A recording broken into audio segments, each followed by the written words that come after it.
स्वागत है दोस्तों आपका एक और नई वीडियो में। दोस्तों आज हम जिस गैंगस्टर की बात करने जा रहे हैं उसने सिर्फ दांतों से काटकर एक युवक की हत्या कर दी थी। इस कुख्यात गैंगस्टर का खौफ पंजाब, हरियाणा और राजस्थान के साथ ही पश्चिम बंगाल तक फैला हुआ था। पंजाब के इस खतरनाक गैंगस्टर का नाम सुक्खा कहलवा था। साल 2000 से लेकर साल 2015 तक इस गैंगस्टर ने अपराध की दुनिया में कई जुर्म किए। सुक्खा के बारे में बताया जाता है कि उसका निशाना अचूक था, इसी वजह से उसकी पहचान एक शार्प शूटर की भी थी। कहा जाता है कि 60 से अधिक आपराधिक मामलों में शामिल रहा।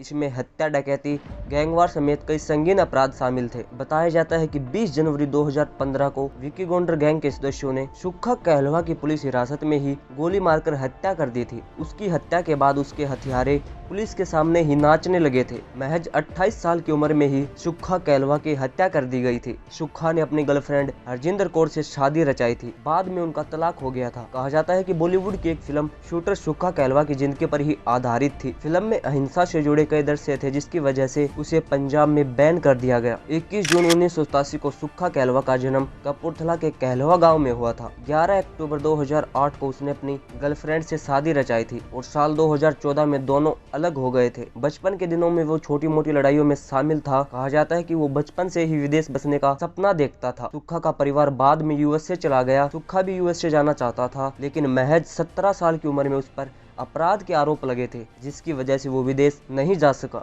वो भारत में अपने भाई सोनू के साथ रहता था। सुक्खा पर 1 दर्जन से ज्यादा मर्डर केस थे। पंजाब, हरियाणा, राजस्थान और हिमाचल प्रदेश में सुक्खा के गैंग ने कई अपराधों को अंजाम दिया था। अपनी गर्लफ्रेंड से शादी करने के बाद सुक्खा ऑस्ट्रेलिया गया था, लेकिन जल्दी ही वो वापस भारत आ गया। यहाँ उसकी मुलाकात लवली बाबा नाम के लड़के से हुई। कहा जाता है कि बाद में सुक्खा ने लवली बाबा की एक जिम में गोली मारकर हत्या कर दी थी। लवली की मौत के बाद विक्की गोंडर का नाम एक शख्स सुक्खा का दुश्मन बन गया। खास बात यह है कि विक्की पहले सुक्खा के लिए ही काम करता था। कहा जाता है कि सुक्खा ने एक बार सिर्फ दांतों से काटकर एक युवक की हत्या कर दी थी। 2015 में जब पुलिस सुक्खा को जेल से कोर्ट में पेशी के लिए ले जा रही थी, तब हमलावरों ने उसकी गोली मारकर हत्या कर दी थी। सुक्खा की हत्या के बाद विक्की गोंडर का नाम इस हत्याकांड में आया था। सुक्खा के बारे में बताया जाता है कि वो फेसबुक पर काफी एक्टिव रहता था। फेसबुक पर उसने अहिंसा से संबंधित कई तस्वीरें भी शेयर कर दी थी। फेसबुक पर उसके कई फॉलोवर्स थे। दोस्तों ये थी कहानी सुक्खा कहलवा की। अगर आप सुक्खा के बारे में ज्यादा जानना चाहते हैं तो डिस्क्रिप्शन में दिए गए लिंक पर टैप करें। मिलते हैं एक नई वीडियो के साथ। जय हिंद।